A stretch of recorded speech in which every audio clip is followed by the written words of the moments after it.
Good evening, I'm Ben Dover. Here comes the news.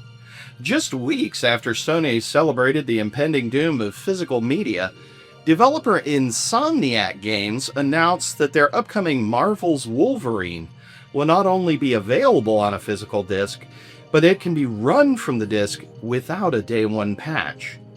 Developers stated that they still plan to release patches and updates to fix bugs and polish things, so they do want people to download it if they can, but they didn't want that download to stand in the way of people enjoying the game.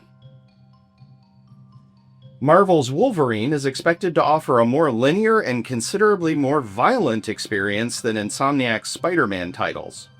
The game is expected to release on September 15th.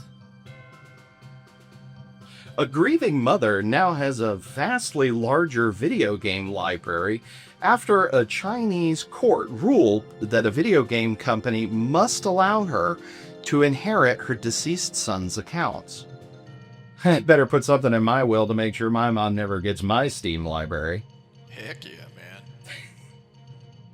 The court found that online virtual property is still property under national law, especially given the enormous amount of time, money, and effort that most players put into them.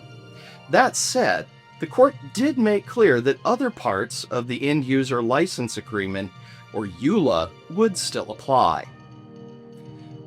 While Chinese law doesn't apply elsewhere in the world, other countries are starting to take note of legal issues related to virtual goods.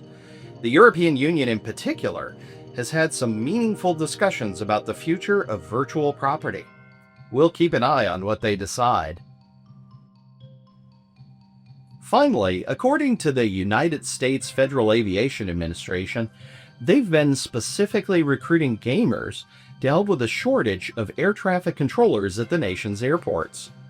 A spokesperson said gaming skills, such as staying focused at a computer, managing inputs from a lot of different sources, and thinking quickly, are critical to being a good air traffic controller.